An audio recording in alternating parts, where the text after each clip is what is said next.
catamarã é muito confortável, né? E assim, mesmo poucas vezes que eu enfrentei clima ruim, como aconteceu na travessia no inverno do México para Miami, eu achei que o barco se comportou super bem. Apesar de que eu acho que o maior perigo, se é que... No barco eu nunca me senti com medo, um pouco de receio às vezes, mas nunca medo. O medo aconteceu quando eu cheguei vindo de Cuba para Flórida, quando confundiram o meu barco com um barco igual que estaria trazendo drogas para lá. Durante toda a travessia mas eu não sabia, tinha 2 aviões seguindo o meu barco. Quando cheguei tinha xerife, tinha DEA, tinha 20 policiais. Oi, eu sou Marina Guedes e esse é o Maré Sonora, o seu podcast para navegar em conversas muito inspiradoras e de vez em quando divertidas também.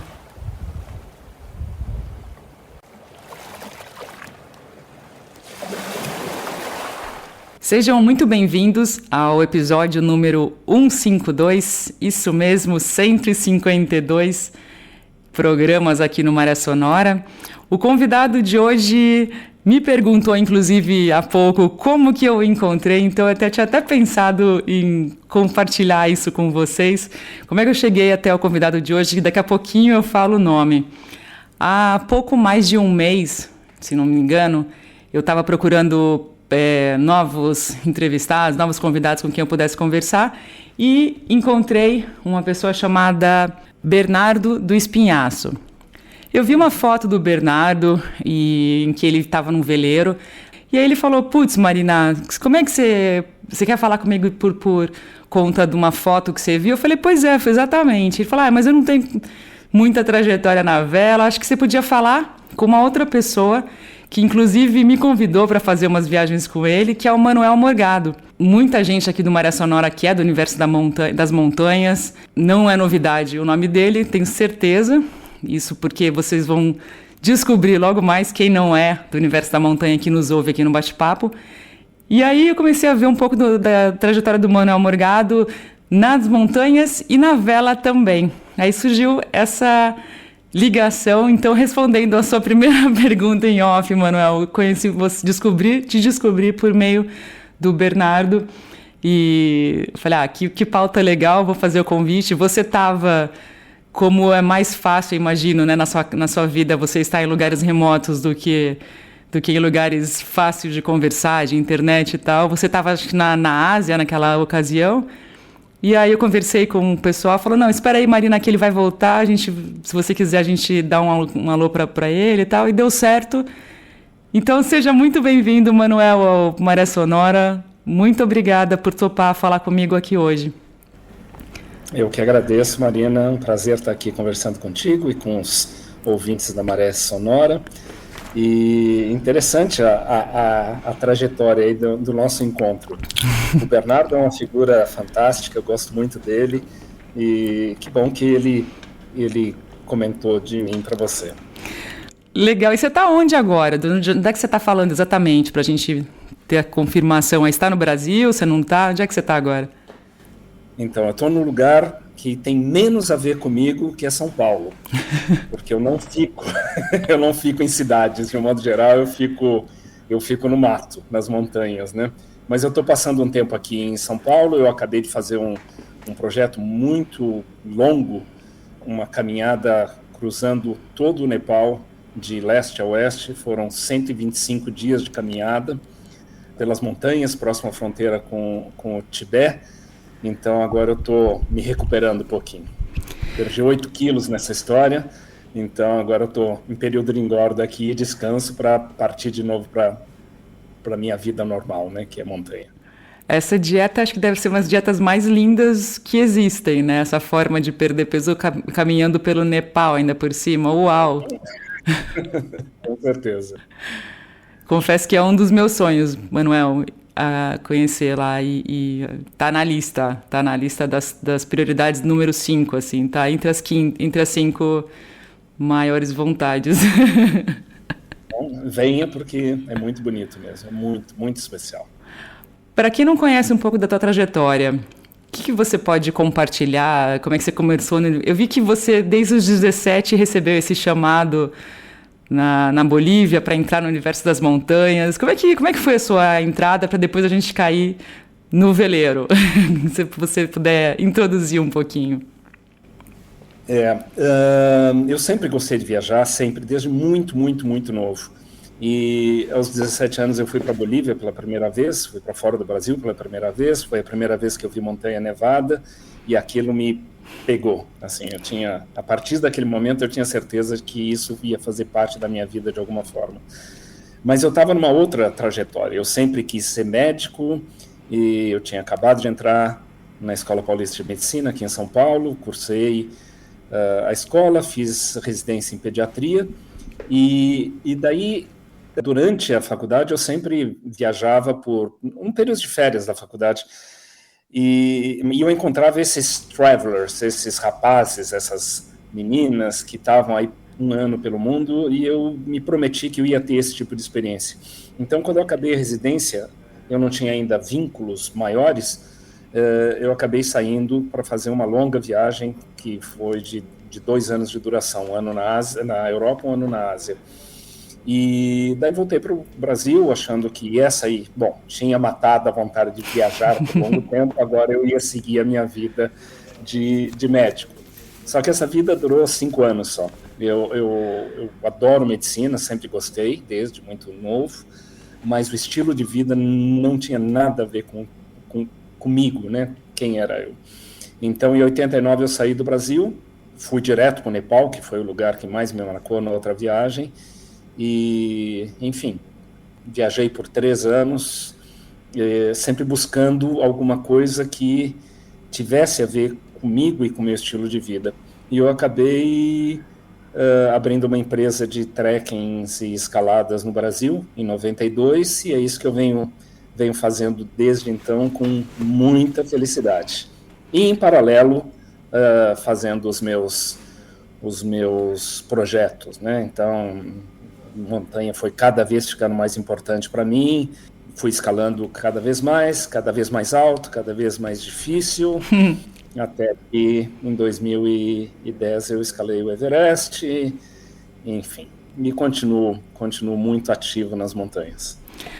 Você me parece super modesto na fala, né? Porque eu estava lendo um pouco da sua biografia, tem várias menções aqui, né? Acho que, como eu disse anteriormente, não é nenhuma novidade para quem é desse universo fantástico. Mas o Manuel, para quem não sabe, médico pediatra, 8º brasileiro a escalar o Everest, 2º brasileiro a completar os 7 cumes, e escritor e guia de montanha, e agora, recentemente, como ele pontuou, em relação à travessia pelo Himalaia, pelo Nepal, né? Ele se tornou, então, o primeiro brasileiro a completar essa travessia.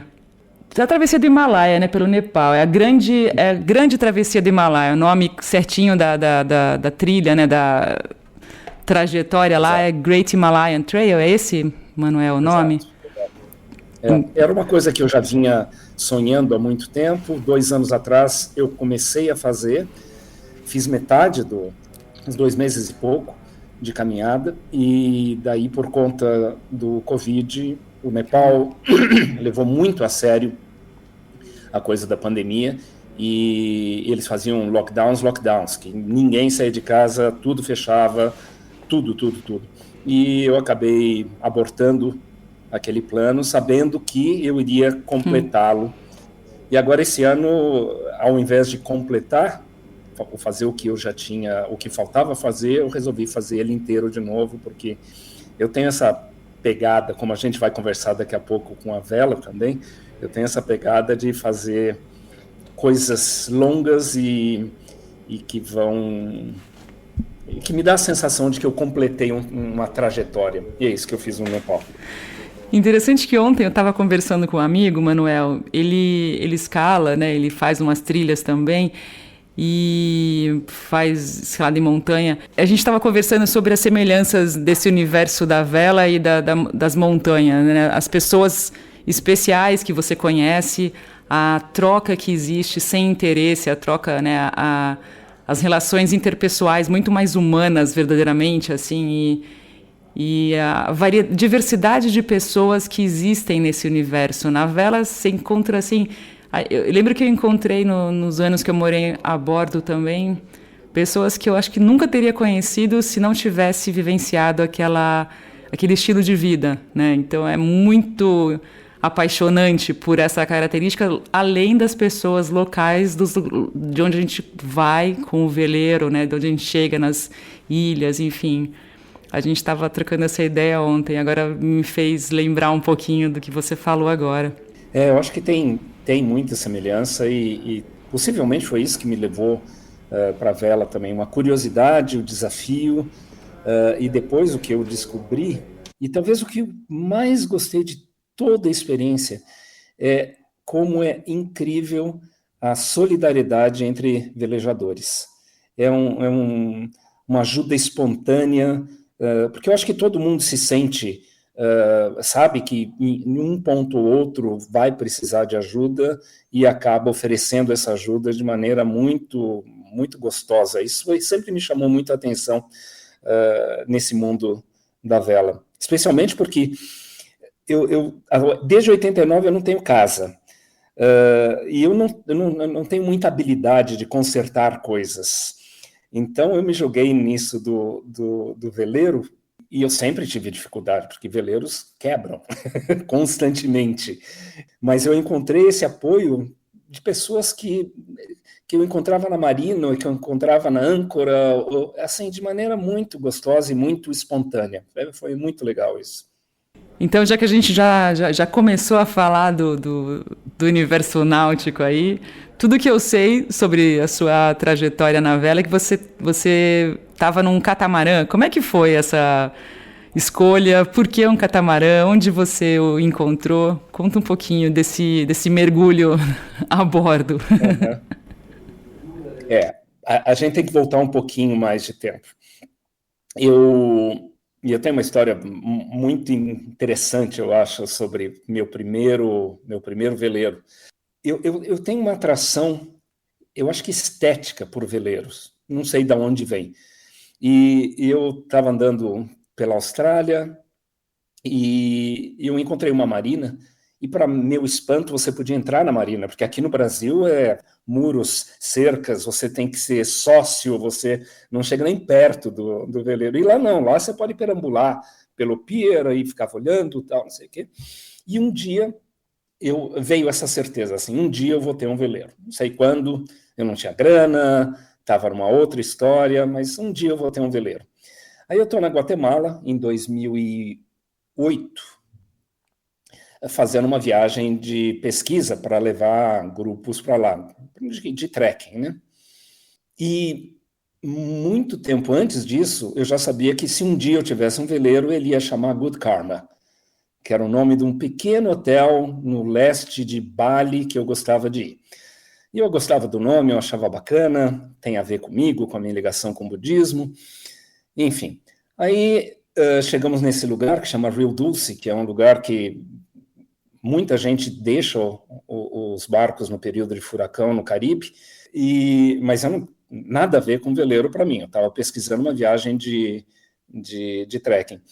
Eu soube que tinha uma das marinas que alugava um quarto. Eu falei, eu vou ficar 2 noites lá, eu vou ficar na marina, que é mais gostoso que ficar num hotel. Bom, peguei um barquinho, me levaram até lá, passei 2 dias andando de novo, vendo veleiro para tudo que é lado. E quando eu estava indo embora, ele estava com mochila, eu estava com a minha ex-esposa, os 2 de mochila, e descemos do barquinho a motor, do dinghy, e estamos andando quando ela vira para mim e fala assim, você não acredita o nome do barco que tem aí atrás, à venda. Eu pensei que era Andréia, porque é o nome dela, né, alguma coisa assim.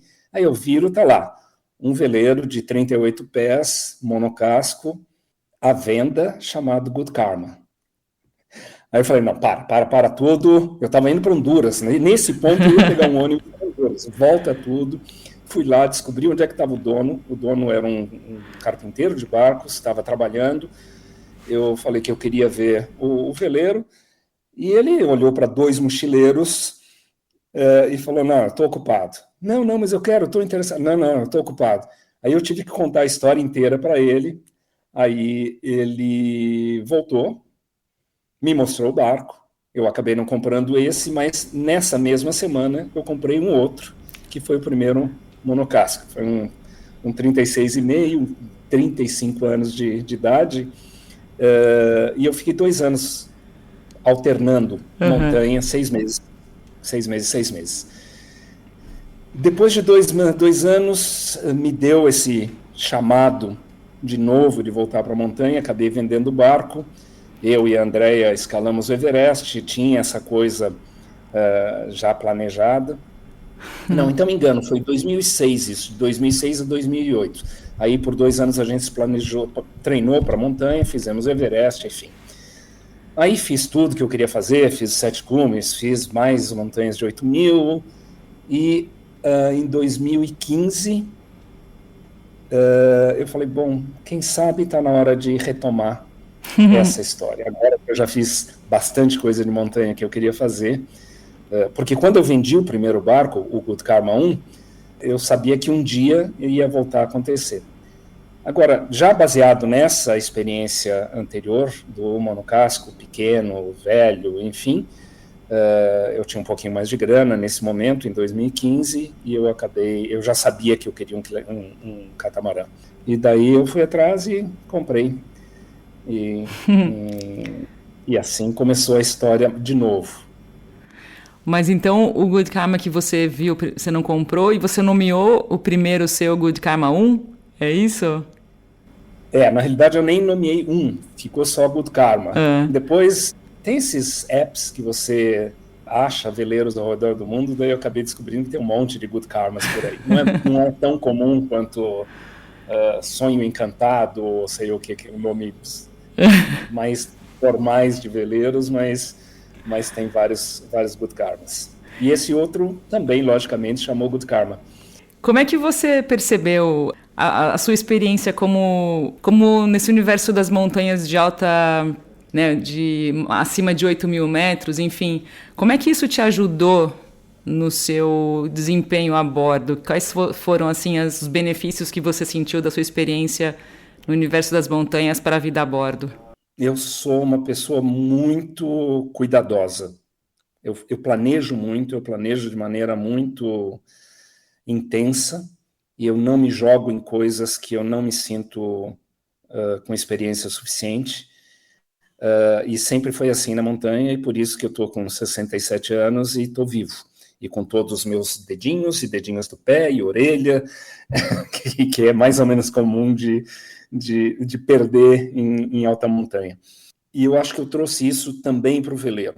A outra coisa que eu tenho certeza absoluta que ajudou é reagir ao estresse com relativa calma. Porque a gente enfrenta isso muito em montanha, e é importante, a hora que as coisas começam a ficar complicadas, você manter a cabeça fria e pensar e não deixar o estresse tomar conta. E eu acho que isso também foi um aprendizado útil que eu levei para o veleiro.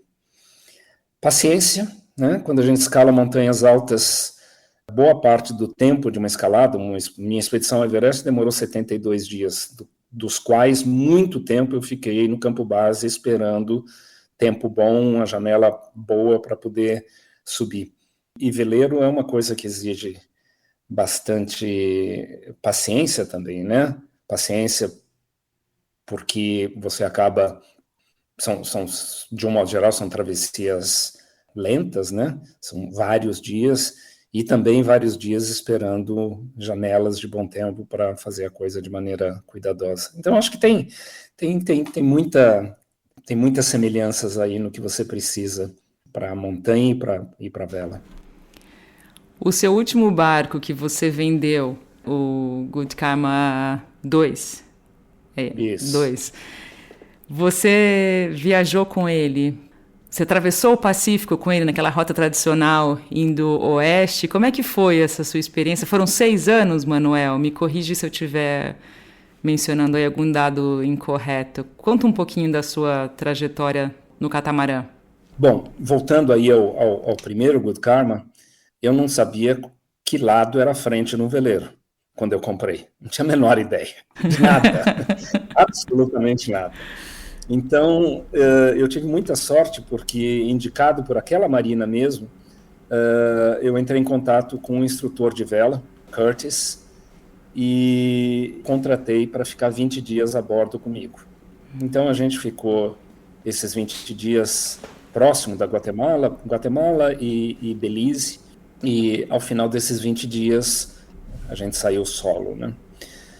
Agora, então, eu vendi em 2008, 2015, são 7 anos depois, eu fui atrás, quando eu decidi comprar o catamarã, eu decidi ir atrás do Curtis de novo. E ele não estava mais na Guatemala, ele tinha sido instrutor do American Sailing Association, so eu liguei para lá, eles me deram um novo endereço dele, ele está morando no Panamá, e ele topou ir para Martinica para ficar de novo 20 dias comigo a bordo, porque eu já tinha esquecido bastante coisa do aprendizado anterior.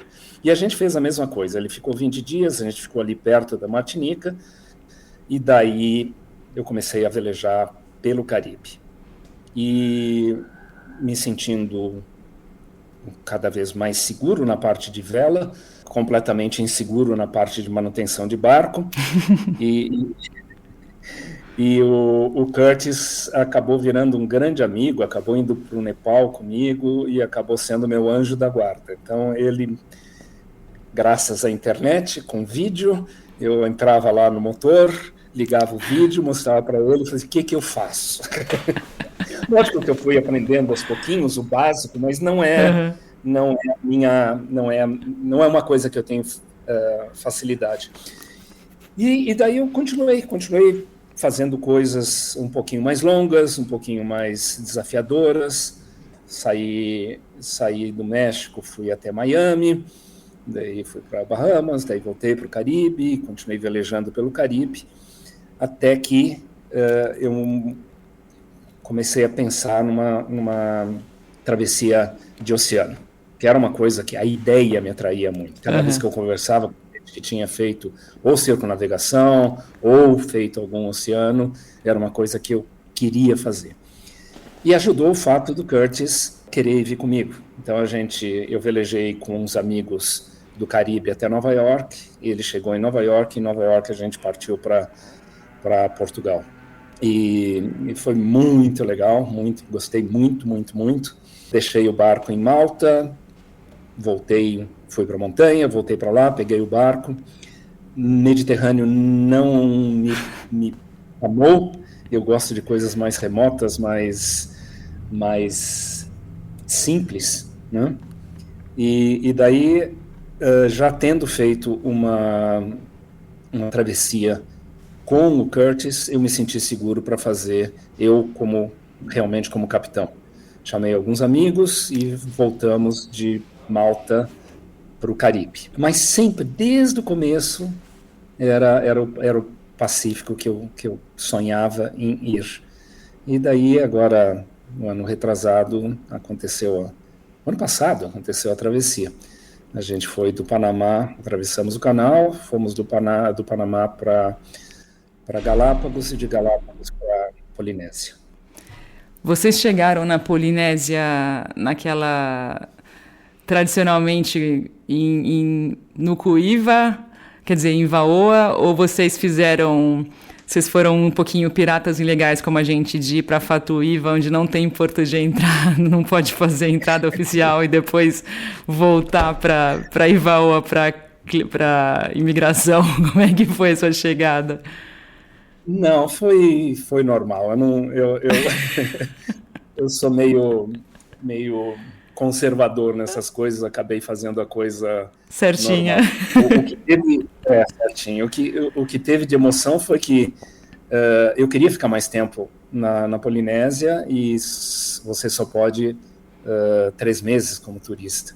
Então, eu acabei tirando o passaporte português mas eu tirei assim, em cima da hora. O dia que eu cheguei nas Marquesas foi o dia que meu passaporte chegou. Senão eu teria chegado, entrado como brasileiro, tendo que sair, voltar. Então foi exatamente... E o tempo inteiro da travessia eu não tinha ideia se o passaporte ia chegar a tempo. Mas foi... E chegar nas Marquesas é assim, é alucinante, né? Então, sem dúvida, meu lugar predileto da Polinésia. E depois de 22 dias de mar, você chegar naquele verde com montanha, com frutas, com gente bacana, com cultura muito tradicional ainda, foi deslumbrante. É uma das grandes felicidades da minha vida, com certeza, foi avistar Marquesas depois de tanto tempo no mar. Para quem estiver nos ouvindo e ainda não conheceu esse paraíso, felizmente pouco alterado, né, em razão da globalização, digamos assim, né? As Marquesas, Marquesas pertencem à Polinésia Francesa, né? Um dos arquipélagos da Polinésia Francesa. E eu queria até te pedir para falar sobre isso, porque você comenta como uma pessoa das montanhas a sua preferência pelas Marquesas e não por outro grupo de ilhas que é bem geograficamente diferente, que é Tuamotus, né, que são atóis, enfim. Por quê? Que é uma pergunta meio óbvia, mas eu queria te ouvir sobre essa preferência como uma pessoa apaixonada pelas montanhas que você é. Eu acho que não é só questão, nas Marquesas não é só questão de montanha, embora isso realmente seja importante. Eu sempre acho que ver o mundo de cima é mais bonito que ver de baixo, né? Eu subi bastante montanha nas Marquesas também. Mas a coisa da vegetação, do verde, da exuberância da natureza é muito marcante. Depois, e para mim, sempre que eu me apaixono por um país ou por um lugar, tem a ver com as pessoas do lugar, além da natureza ser bonita. E Marquesas na Polinésia, foi o lugar que isso aconteceu de forma mais marcante. Assim, pessoas simpaticíssimas, super receptivas, aquele cara grande, todo tatuado, com metade do rosto tatuado, chegando em você e daí te oferecendo fruta e te dando as boas-vindas e conversando com você de uma maneira super gostosa. Isso eu acho que é o que faz de uma viagem ser especial. Eu lembro que a gente foi numa cachoeira e passando pela cachoeira tinha que pagar alguma coisa para a pessoa que cuidava de lá. E a gente foi até a cachoeira, tinha deixado o barco ancorado, fomos de dinghy e fomos na cachoeira. Quando voltamos, o dono do lugar falou: não, pega fruta aqui com a gente. Falei, putz, e era uma caminhada até o dinghy. E eu estava sem mochila, eu falei, não, depois a gente volta. Aí voltamos outro dia para pegar água, ele falou, não, pega fruta aqui com a gente. Eu falei, não, eu estou levando água agora. Daí voltei com mochila e tudo, e ele encheu a gente de fruta. Ele ficava insistindo, que levasse mais e mais e mais e mais. Então, você vê, em 6 anos de barco, esse episódio marcou muito. E eu acho que é isso realmente, essas coisinhas que fazem da experiência algo especial. Essa coisa de receber frutas é muito engraçado porque você sabe os barcos que estiveram nas Marquesas pela quantidade de bananas que você vê a bordo, né? Porque... ainda mais depois de uma travessia longa, né? Que você não tem fruta, né? Ou as frutas acabaram lá atrás, né? Então... E manga, né? Eu adoro manga, então a gente encontrava manga, ia caminhando por lá e pegando manga no chão e comendo, assim, o dia inteiro, é maravilhoso. E peixe também, né, incrível, peixe. Nossa, que fantástico, tem tudo, né, os recursos, tem a quantidade de chuva também lá, porque são aquela vegetação vulcânica e aí você vê tudo escuro, né, chega uma hora que você fala, opa, tá chovendo demais, mas daí você entende... Por que é tão verde, né? Incrível, incrível. Exato. Me lembrou muito Bali também, assim, né? Também é vulcânico, também é de uma natureza exuberante. A cachoeira que você estava falando é aquela cachoeira perto de Nucuíva também? Aquela uma enorme que você faz uma trilha para chegar para ela e nela? Isso, exatamente. É em Quando você esteve lá? 2017. 2017, primeiro semestre de 2017. Agora, dentro desse, me adiantando um pouquinho, imagino que você vai perguntar isso, o ano passado chegou um momento onde realmente eu senti que eu tinha feito tudo que eu tinha sonhado com o barco e de novo a montanha estava me chamando, como aconteceu lá atrás com o primeiro barco. Eu acabei vendendo, mas ficou, não sei se um dia vai ser preenchida essa lacuna, ficou um pedaço do Pacífico que eu mais queria ver, que é Vanuatu, Salomon, aquela parte a oeste da Polinésia. Mas a gente vai tendo que seguir o coração sempre, eu acho. Mas aí então vamos continuar nessa derrota, nessa trajetória aí. Você estava nas Marquesas e por onde você foi depois? Você chegou a vender o barco na própria Polinésia? Como é que foi de lá em diante, Manuel? A gente foi, eu estou falando a gente porque a minha esposa foi comigo. Foi outra história bacana, porque ela nunca tinha colocado uns pés num veleiro. E a gente pegou o veleiro no ano retrasado na Guatemala, que era onde eu sempre deixava, em Rio Dulce. Fomos para Belize, para ela aprender um pouquinho. Fomos para San Blas, no Panamá, que é outro desses lugares que, nossa, né? Acabaram ficando os dois lugares prediletos para mim, San Blas e Marquesas, desse tempo todo da vela. E Belize também, mas San Blas e Marquesas ainda mais. Nesse tempo, entre Belize e San Blas, ela aprendeu um pouco de vela. Aí, no Panamá, o Curtis se juntou de novo, a mim e um outro amigo, Pedro. Então saímos em 4, e o Greg, que é um super amigo, que é meu companheiro de montanha, fez Everest comigo, fez um monte de coisa comigo. E daí chegamos em Galápagos, e o Curtis e o Greg tiveram que ir embora. Então, de repente, eu estava para fazer a travessia com duas pessoas que tinham o Pedro, zero experiência, zero, absolutamente zero. E a Vanessa, que já estava com um pouco mais de experiência, mas ainda assim bastante crua. Bom, fomos para Marquesas, de Marquesas fomos para Tuamotus, fizemos bastante kitesurf lá, fizemos mergulhos incríveis, mantas, mergulho à noite, a primeira vez que a gente descemos pela corrente mesmo da âncora, à noite. Sentamos lá no fundo e de repente vieram assim, umas 10 mantas e ficaram voando ao redor da... Mas voando assim, passando muito perto. Aonde foi isso, Manuel? Foi... Não, eu estou enganado, foi nas Marquesas. Nas Marquesas, não foi em Tuamotus. Tuamotus a gente mergulhou muito com tubarão, né? Aquilo que também é outra viagem. Assim, né? Se falar assim, vamos mergulhar com tubarão, aí tem 500 tubarões. É alucinante. Mas eu acho que a graça das mantas foi em algum lugar das Marquesas, eu não lembro que lugar que foi, mas foi incrível. De lá fomos para a Society, que aí já entra no problema de ser mais visitado, mais turístico, então já não foi tão importante a experiência. E acabamos vendendo o barco lá em Society mesmo. Ah, tá.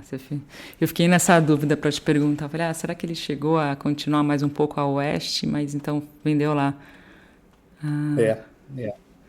Eu não me arrependo porque foi realmente uma decisão, estava bem firme assim a hora que eu resolvi vender. Mas ficou essa coisa de ter aquele outro pedacinho. Mas quem sabe no futuro. Qual que era o tamanho? Eu acho que não me lembro agora, você falou 38 pés ou era o outro barco? Qual era o tamanho desse último, Manuel? Do último era um Lagoon 38. A vela, para mim, nunca foi uma coisa de velocidade, de emoções, era uma coisa de descobrir lugares. Então, o Lagoon 38, super confortável, confiável. É um barco que eu não tenho muita experiência em outros barcos, mas eu gostei muito do Good Karma. Ele me deu tudo, mais até do que... Além de que, quem está acostumado a dormir em barraca, um Lagoon 38 é uma mansão. Catamarã é muito confortável, né?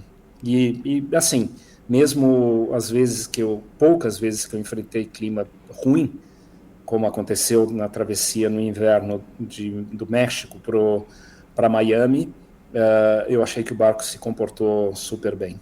Apesar de que eu acho que o maior perigo, se é que... No barco eu nunca me senti com medo, um pouco de receio às vezes, mas nunca medo. O medo aconteceu quando eu cheguei vindo de Cuba para Flórida, quando confundiram o meu barco com um barco igual que estaria trazendo drogas para lá. Durante toda a travessia mas eu não sabia, tinham 2 aviões seguindo o meu barco. Quando cheguei tinha xerife, tinha DAA, tinha 20 policiais, me levaram para uma salinha, me interrogaram, tinha o good cop e o bad cop chegou no momento a falar o Miranda speech, né? Você tem direito a permanecer calado, tudo que você falar será usado contra você, nós achamos drogas no seu barco. E eu tinha deixado o barco 5 dias numa marina em Cuba, quando eu fui para Havana.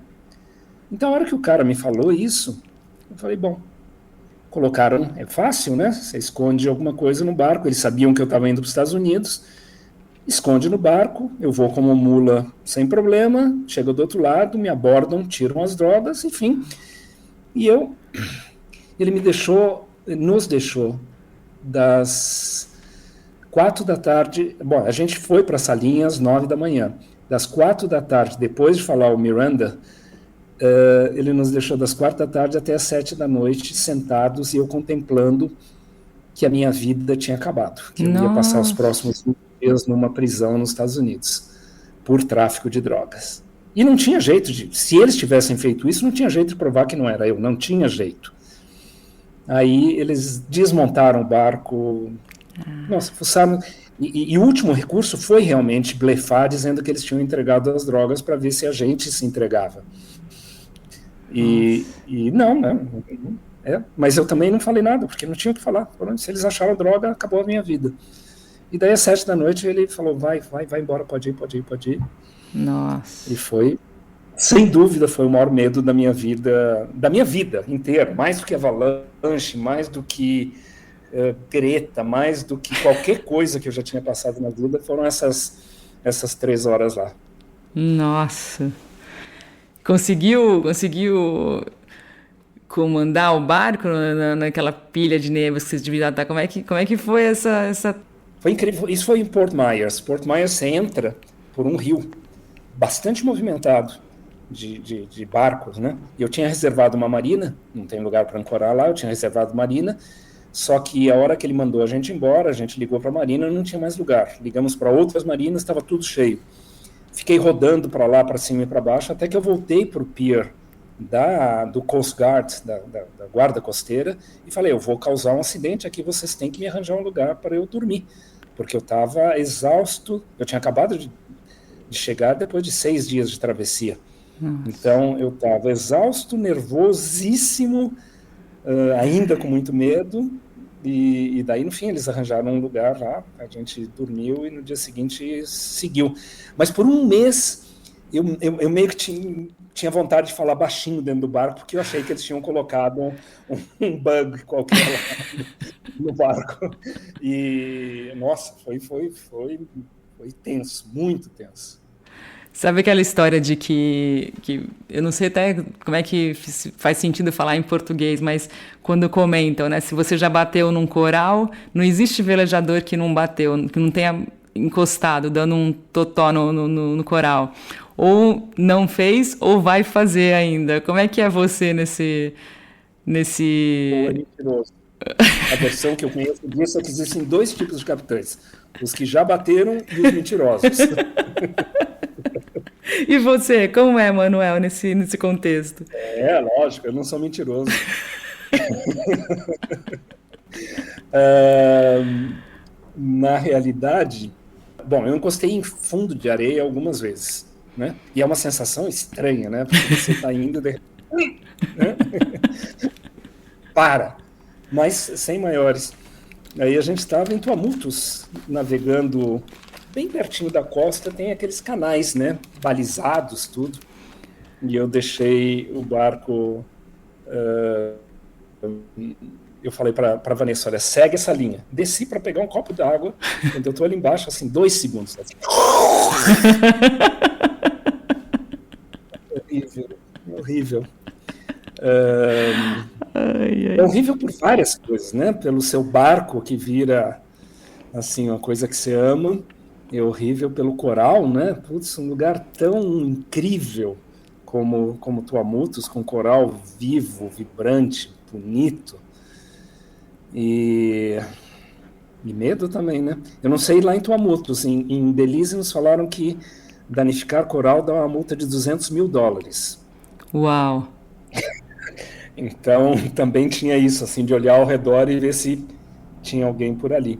E foi difícil de tirar o barco, acabamos tendo que mergulhar e bater um pouquinho, dar ré, foi feio. E depois teve que tirar o barco da água e dar uma...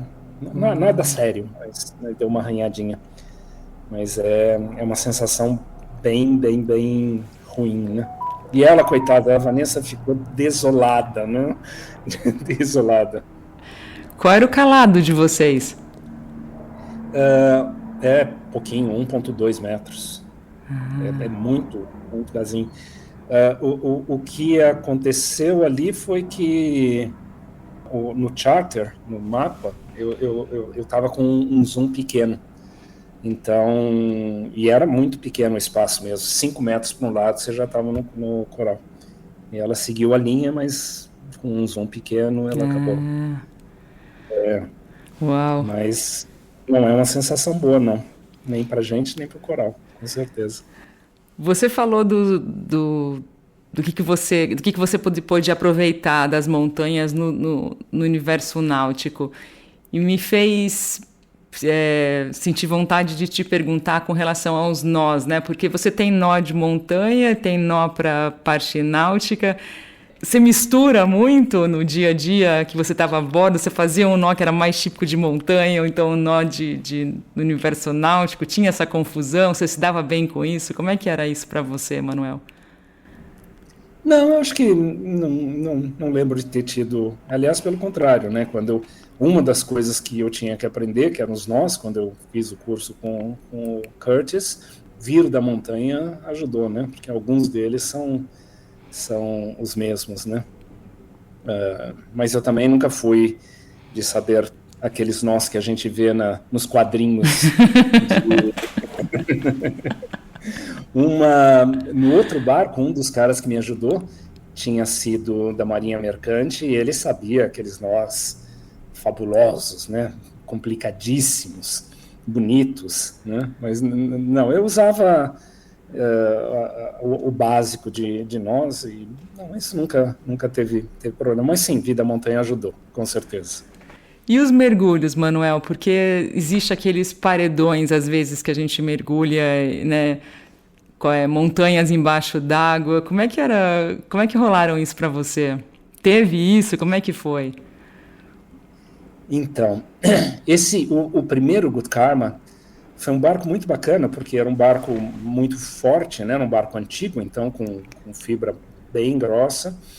E ele estava todo equipado, porque o ex-dono estava morando no barco há 7 anos.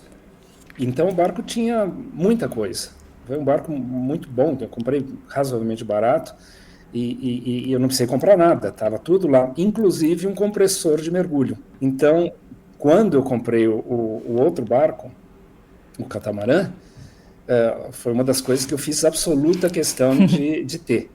Duas coisas, né? Uma que eu não tinha no primeiro barco, que era um dessalinizador, e o outro era o compressor de mergulho. E o compressor de mergulho realmente é fantástico, né? Porque daí você desce a hora que você quer, onde você quer, você não fica com a pressão quando você faz mergulho pago, né? De aproveitar tudo lá embaixo. Então, às vezes, descia para ficar lá embaixo, né? Era só subir, encher, 20 minutos depois você estava com o cilindro cheio novamente. Então, e esses lugares que a gente passou, né? Belize e Polinésia, principalmente, outros também, os mergulhos são incríveis, né? São muito, muito, muito bonitos. Então, o compressor foi uma coisa legal de ter. E essa liberdade de você mergulhar sem precisar ir atrás de escola ou de qualquer outra coisa assim, simplesmente descia. E com muita cautela, porque não conhecia o lugar, não estava com Dive Master, mas foi muito legal. Talvez quem não seus vizinhos de ancoragem, quando você utilizava o gerador, como é que era essa relação com aquele barulhinho que você sabe que é um gerador em funcionamento? Mista a reação, porque a gente também oferecia para recarregar os cilindros deles. Trocavam o incômodo pelo... De novo, né? Todo mundo se ajuda. Uma vez, nas Baleares, veio como se fosse um guarda-parques, alguma coisa assim, falar que realmente eu não poderia usar porque estava incomodando os outros. De resto, nunca teve maiores problemas. Também, assim, fora do MED, as ancoragens não são tão cheias assim, né? Então dá para você ter algum tipo de... E eu escolhia também um horário, né, 10 da manhã, eu não ia incomodar muito, né? Mas com isso eu não tive muito problema, não. Maravilha, que bom, né? Porque às vezes você escuta lá longe no barulhinho do gerador e fala, opa, aquele lá tem... Ou então... Mas é isso. Ou então aquelas luzezinhas de neon, né? Iluminando o barco que parece uma balada à noite, né? Pois é. Tem. Principalmente barcos muito grandes, né? Tem essas... Mas, de modo geral, olha, eu acho que talvez 1 ou 2 vezes eu encontrei pessoas que, de alguma forma, não eram agradáveis. De um modo geral, eu acho que a convivência nesse meio, ela é muito legal mesmo. Como é que é o teu francês, né? Como é que era lá na Polinésia? Você domina o francês nessa relação com as pessoas locais? Como é que era para você isso? Você sabe que eu sempre digo que, sabe aquela lâmpada, o gênio, que você esfrega e tem 3 desejos? Qual? Um desejo seria estar sempre aclimatado. Porque depois de 15 dias que você sai da montanha, você tem que aclimatar de novo. E isso é trabalhoso, né? Tanto que, com muita frequência, nos grupos que eu guio, eu emendo uma viagem na outra para estar sempre aclimatado. Eu aclimato na primeira e depois eu fico aclimatado. Isso ajuda. Segunda seria tocar um instrumento musical, porque eu sou totalmente amusical. E eu invejo no sentido bom da palavra, se é que tem um, quem toca. E o terceiro seria facilidade para línguas, porque eu rodo minha vida inteira, desde 89 eu não tenho base nenhuma. Desde então eu rodo o tempo inteiro. O barco foi a única base que eu tive nesses anos todos, nesses 34 anos, e só porque era uma base que andava. Eu tenho alguma necessidade de... eu sou um tubarão. Eu preciso andar, senão eu morro. Então, eu nunca tive base. Então, eu rodo o tempo inteiro. E eu tenho muita dificuldade de aprender línguas, não é uma coisa que vem fácil para mim. O inglês eu acabei aprendendo porque é vital, o espanhol porque eu amo a língua, o francês eu tive um professor que chamava Simões Pipa, espero que ele me ouça, que foi terrível e me colocou uma coisa assim muito contra francês. Então eu comprei aquele Rosetta Stone, que é um curso online, muito bom, aliás, de francês, e fiquei lá, mas não é fácil, não. Mas assim, um pouquinho, de novo, né?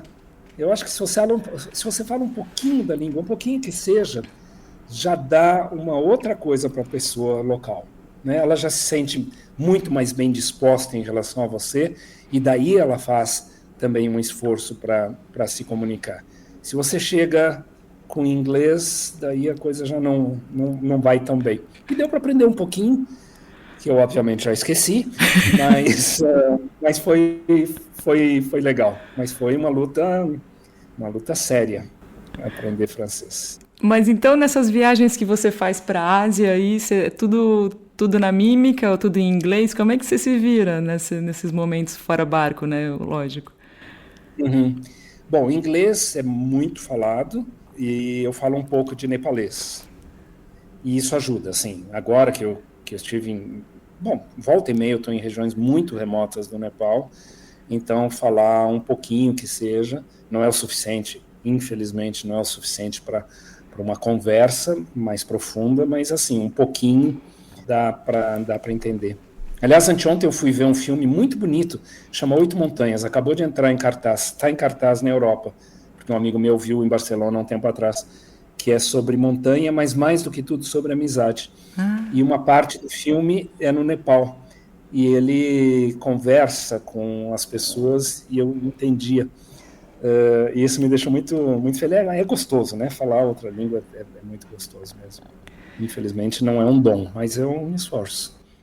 Eu lembro que eu também francês, assim, era aquela embromação, né? Então, eu me envolvia em várias conversas lá nas Marquesas, por exemplo, e não sei, durava as conversas, mas eu saía de lá tentando decodificar tudo o que eu tinha entendido efetivamente, mas você age como se estivesse entendendo tudo, né? Aquela coisa, oui, né?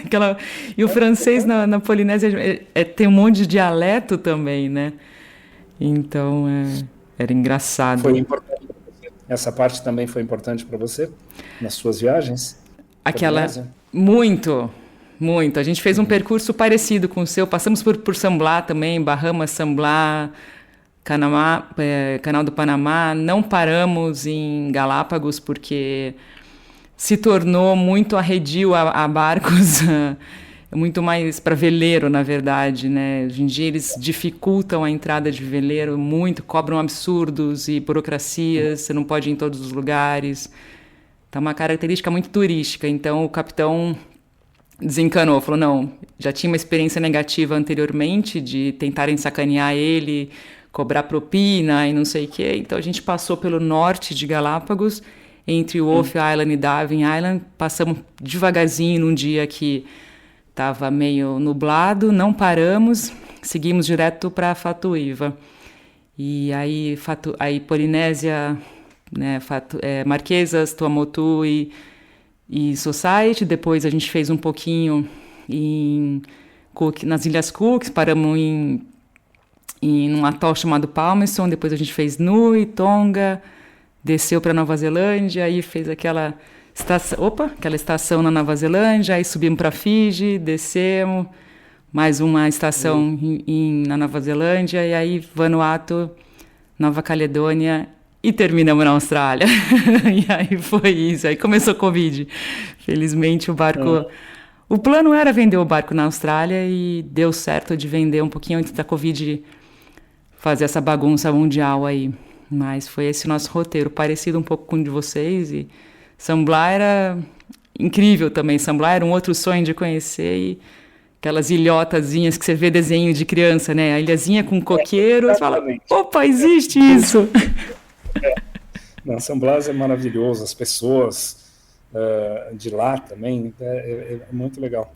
E assim, eu acho que a gente só parou em Galápagos, não era a minha escolha, mas os outros da tripulação queriam, e nós estávamos em 5, então em 5 era um pouco mais barato, porque é muito caro e muita restrição. Eu não recomendo, eu acho que hoje, tendo feito aquilo, eu deixaria para ir para Galápagos sem barco.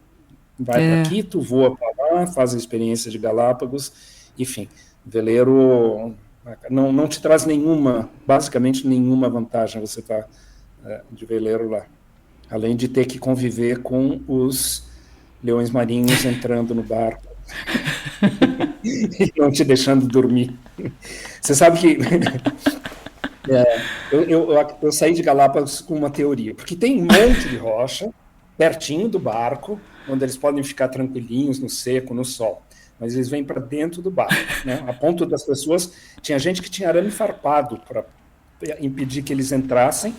Eu fiz uma teia de 40 metros de corda e ainda assim eles se esgueiravam e entravam. Então a minha teoria é assim, são marinheiros que morreram afogados e que reencarnam como leão marinho e querem subir no barco. Essa era a minha teoria, porque não tinha outra explicação. A insistência deles de subir no barco em vez de ir para o pedaço deles lá. Mas, enfim. Você é vegetariano? Eu sou budista e isso tem uma outra consequência no barco. E por conta disso, eu tentei ser vegetariano. Eu fui vegetariano por 3 anos. Mas assim, é muito complicado. Tem países que não existe comida sem carne. No Paquistão não existe comida sem carne. Então, eu acabei desistindo de ser vegetariano. Não era uma coisa tão importante para o budismo, não era tão importante, mas tem essa coisa de que você não mata, né? E tem 3 coisas que são realmente completam o mau karma de matar, né? Você planejar, você executar e você se regozijar com a morte. Comer carne, você não tem nenhuma dessas 3 coisas, né? Você fica feliz de comer a carne, uma picanha, mas você não fica feliz que o bicho morreu, né? Então, eu deixei de ser vegetariano, a vida ficou mais fácil viajando sem ser. Mas eu imagino que eu era o único veleiro no planeta que não pescava. E ainda mais em longas travessias, isso é... E o Greg, esse amigo meu, que velejou também na Europa, ele adora pescar. E como eu gosto muito dele, eu falei, não, ok, para você eu abro uma exceção, porque não só eu não pescava, mas eu não gostava que pescassem no Good Karma. Eu falei, não, você vai pescar, mas assim que você tirar o bicho, você vai matar. Não deixar ele lá estrujando, que eu acho muito cruel. E não é que ele joga a linha e pega o pé de uma gaivota? Lá longe. Aí ele não podia cortar a linha, que ele ia ficar ele teve que trazer o bicho veio capotando pela água, foi traumatizante. E daí acabou a pescaria dele também. Nem ele se sentia com vontade de pescar. Mas é o grande momento, né, de todo barco, né? Pega um atum, faz um sushi na hora, fresquinho. Mas a gente não teve essa experiência, não. Qual foi o fim da ave? Sobreviveu? Sobreviveu. Ele também é médico. Ele... Que sorte dela, né? Que sorte da ave. Sorte e azar, né? Azar e sorte. Aí ele tirou o anzol com muito cuidado. Ela ficou ali no cockpit a noite inteira, enfiadinha assim embaixo de uma escadinha. E daí durante a noite, em algum momento, espero, essa história que eu conto para mim, em algum momento ela voou e vive feliz até hoje. Essa história que eu conto para mim é ótima, né? Exato. A decisão de vender, Manuel, você falou que foi então no seu relatos, no seu perfil no Instagram, você comenta isso, né, de que sentiu que era a hora. Como é que foi isso para você? Eu acho que se tem uma coisa que eu me orgulho de mim mesmo, é realmente seguir meu coração e mudar de rumo na vida, né? Então, quando eu deixei de ser médico, uma coisa que eu sonhava desde pequeno, eu sempre achei, eu nunca tive dramas de adolescência de eu vou ser engenheiro ou dentista. Eu sabia que eu ia ser médico. E quando eu vi que aquela vida não ia ser a vida que eu queria, eu tomei essa decisão, que é uma decisão bem complicada, né? Eu estudei 8 anos e trabalhei como médico 5.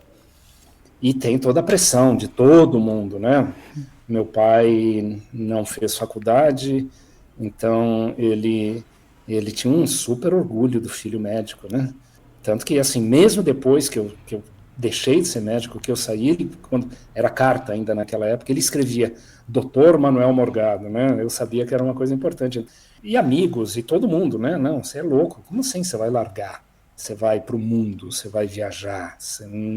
Não, isso não existe. Mas eu sabia que era aquilo que eu queria fazer. E isso aconteceu não tão decisões não tão intensas, mas aconteceu no decorrer da minha vida, de tentar ir ajustando o curso, né? Coisas que eu gostava muito e que aos pouquinhos foi chegando a hora de mudar. Então, eu acho que o Good Karma foi isso também. Foi vindo, né, aos pouquinhos, mas eu tinha aquela coisa de chegar na Austrália. Eu também ia vender o barco na Austrália. Ou seja, eu já sabia que a minha vida de barco, eu ia vender para não comprar outro. Não agora, pelo menos. Eu sabia que minha vida de barco ia acabar e eu tinha muita vontade de ir para esses lugares mais remotos da travessia do Pacífico. Mas a hora que veio realmente a certeza de que estava na hora, foi razoavelmente fácil. E ajudou o fato de... A Vanessa ficou 8 meses a bordo, e ela nunca falou nada de que ela não estava feliz fazendo aquilo. Eu sabia que não era a história dela, eu sabia que ela ia ficar legal de ir até a Austrália. Daí o dia que de manhã eu acordei e falei para ela assim, o que você acha da gente vender o barco? Yeah! Que bom! Ela estava também no momento certo, ela amou o que ela fez, mas para ela também estava na hora correta. Então não foi muito difícil. E é incrível como a vida acontece, né? Porque, bom, eu falei, esta parte está finalizada. E passa 2 meses, um americano que eu conheci lá na Polinésia, a gente acabou ficando bem amigo, um cara que tem 2 barcos grandes, e ele comprou vendeu comprou um outro, uns 77 pés, e preparou ele para ir para a Antártica, e me convidou para ser parte da tripulação. Uau. E isso iria acontecer agora, em janeiro, daí no barco teve um monte de problemas mecânicos, enfim, ele adiou para janeiro de 25. Mas então, em janeiro, e a ideia é para a gente passar, ele escala também, a ideia é a gente passar 2 meses a bordo, ir para a península, escalar um pouquinho lá, que deve ser assim, alguma coisa fora desse planeta, e voltar para o barco, fazendo o Drake, fazendo esses nomes míticos para quem veleja, né? Então tem aí uma outra história em breve acontecendo que vai me levar de novo para esse mundo. Esse barco de 77 pés que você, esse grandão? E ele foi preparado durante bastante tempo na Espanha, mas daí na travessia do Atlântico ele apresentou alguns problemas mais ou menos sérios. Então eles resolveram adiar. Mas está lá, o plano vai acontecer, espero. Porque eu já fui para a Antártica, mas não fui para o interior, eu fui escalar. Quando eu fiz os 7 cumes, eu escalei o Vinson, que fica no interior da Antártica, onde não tem nada de vida, é uma outra história, muito bonito também. Mas estar na costa da Antártica deve ser especial. A bordo, um veleiro, deve ser muito especial. Manuel, como é que o pessoal pode ler mais sobre você, conhecer mais a sua trajetória? Qual é a sua dica aí para deixar para o ouvinte que ficou com vontade de conhecer mais sobre a sua trajetória? Bom, na parte profissional, eu tenho uma empresa desde 92, chama Morgado Expedições. Então, no site www.morgadoexpedições.com.br toda a nossa programação até o final do ano que vem. E no site também tem, para baixar gratuitamente, tem três livros de montanha e um relato da minha primeira travessia do Atlântico no site. Então é só entrar no site, em livros e baixar em PDF. E agora, possivelmente, eu vou escrever um outro livro dessa experiência do Great Himalayan Trail também. Isso ainda vai demorar um pouquinho. Também, através do site, dá para entrar em contato comigo, com a gente. E eu sempre estou super à disposição de conversar sobre essas coisas. Aliás, durante um tempo, eu brincava que era o consultório sentimental do tio Manuel, porque um monte de gente me escrevia dizendo assim: nossa, eu vi tua história, eu também estou de saco cheio da minha vida, eu quero sair pelo mundo, como é que eu faço? Mas como é que você faz com grana? Assim, como é que dá para conciliar segurança? Não eram com essas palavras, mas a mensagem é essa. Como é que eu faço para me jogar no mundo, mas com segurança financeira? Eu recebia muito isso. Eu falava, olha, não dá, né? Você tem que, se você vai pular, você tem que pular e daí a vida vai te mostrar algum caminho bacana. Mas, enfim, eu tô sempre aberto a conversar sobre as minhas viagens, sobre viagens e sobre o veleiro também, com certeza.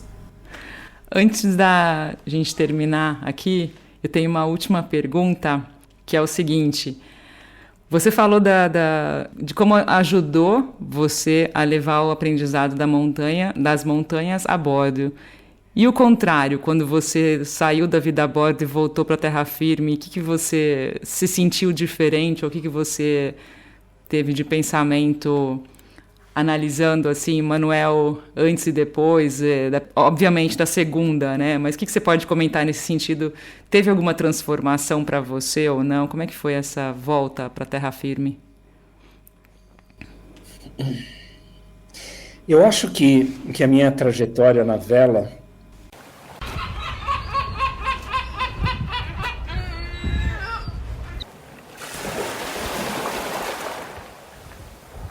Muito obrigada por chegar até aqui em mais um episódio do podcast Maré Sonora. E para ouvir tudo até o final, o caminho é o seguinte: apoie aqui o canal através de uma doação pela chave Pix, podcastmarésonora@gmail.com.